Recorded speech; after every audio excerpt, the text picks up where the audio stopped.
on est fatigué. On a faim. On n'a qu'à partir. Alassane va nous gouverner. C'est lui on veut.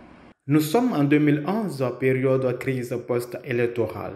Une crise fabriquée de toutes pièces par la communauté dite internationale. Dans son évolution, la commune d'Abobo est prise en otage par des hommes armés. Elle devient par la suite l'officine de tous les stratagèmes visant à affaiblir le pouvoir du président Laurent Gbagbo. Un pouvoir démocratiquement élu et installé par le Conseil constitutionnel. Femmes, jeunes, hommes de cette commune sont instrumentalisés jour et nuit, chacun avec un rôle précis comme dans une pièce de théâtre.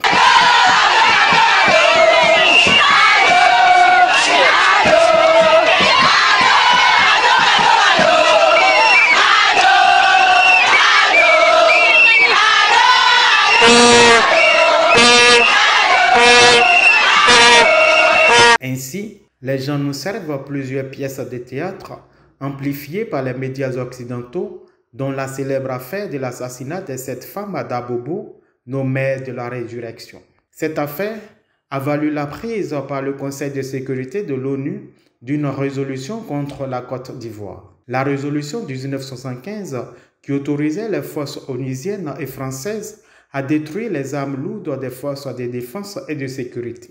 La suite, nous la connaissons tous. À la Cour pénale internationale, cette commune a fourni le plus grand contingent de témoins dans l'optique de faire condamner le président Laurent Gbagbo. Mais déjà, tel un prophète, celui-ci prévenait les responsables déclarés de la rébellion en ces termes, et je cite, « Vous me combattez pour quelqu'un que vous ne connaissez pas. » Fin de citation. Au fil des années, les écueils tombent et les femmes d'Abobo découvrent leur ado, le vrai.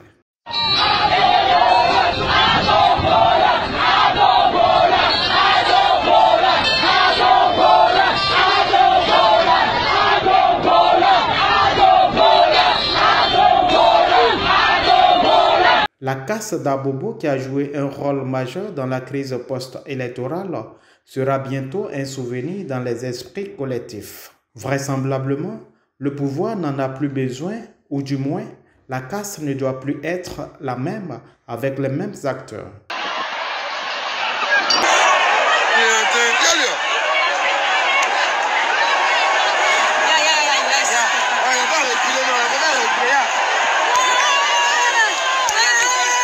La résistance contre le déguerpissement de leurs biens est de courte durée, puisque quelques jours après, les autorités elles-mêmes, escortées par les forces de l'ordre, descendent sur le terrain pour casser les magasins avec toutes les pertes que cela pourrait engendrer.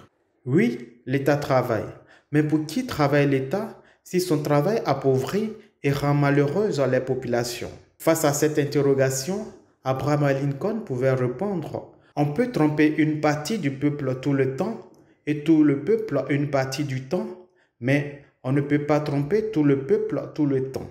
2025, c'est bientôt et le peuple ivoirien a son destin en main. Soit, il continue de vivre chaque jour avec la peur au ventre, ou il décide de reprendre le chemin de la liberté avec le président Laurent Gbagbo.